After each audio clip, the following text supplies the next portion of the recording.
অসমৰ আঞ্চলিক দলবিলাকৰ গালৈ তত আহিছেনে বা চেতনাবোধটো আহিছেনে এতিয়াও আমি জনা নাই।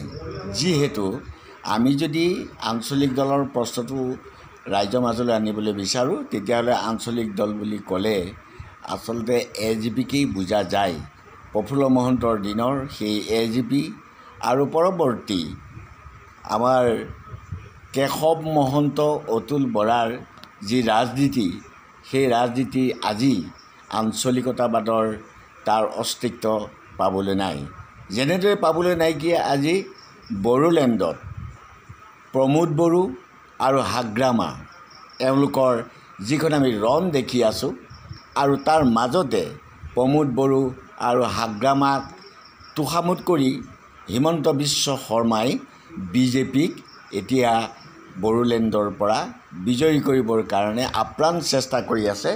তেখেতসকলে নিশ্চয় বুজিব লাগে যে আঞ্চলিক দলক ধ্বংস কৰি এই ৰাজনৈতিক যি সৰ্বভাৰতীয় ৰাজনৈতিক দল, বিশেষকৈ BJP কেনেকৈ বিনষ্ট কৰি পেলাইছে আৰু কেনেকৈ সেই প্ৰমোদ বড়ো বা হাগ্ৰামাক টোপ দি ভুলাই তেওঁলোকক শাসনৰ পৰা গুৰ মাৰি আঁতৰাই দিবলৈ বিচাৰিছে।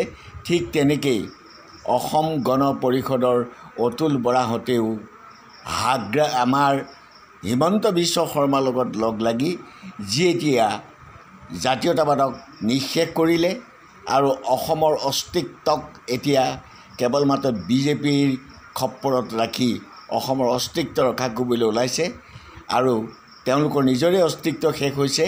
গতিকে এতিয়া আমি বুজি নাপাওঁ যে অতুল বৰাহঁত অসম গণ পৰিষদৰ নে BJP। ইয়াত পৰে নিৰ্লজ্জ আৰু লজ্জাজনক কথা। ৰাজনৈতিকভাৱে এই আঞ্চলিক দলৰ একো হ'ব নোৱাৰে। গতিকে তাৰ বড়োলেণ্ডে তাৰ মানে প্ৰকৃষ্ট উদাহৰণ।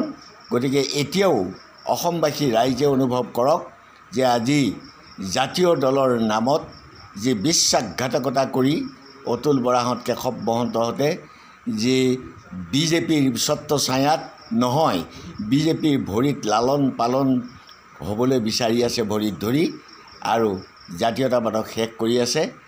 ঠিক এই ইতিহাসবিলাক জানি পৰৱৰ্তী সময়ত অসমৰ জাতীয়তাবাদক ৰাইজে আগবঢ়াই নিব লাগে আৰু জাতীয়তাবাদী মুখা লৈ থকা অতুল বৰাহঁত, BJPহঁতক আঁতৰাই প্ৰকৃত অৰ্থত এক জাতীয় চিন্তা কৰিব লাগে। আৰু ২৬ত ঠিক তেনেকেই BJPমুখী জাতীয়তাবাদী অতুল বৰাহঁতক আৰু BJPক যাতে উৎখাত কৰি অসমৰ অস্তিত্ব ৰক্ষা কৰিবলৈ আমি আহ্বান জনালোঁ।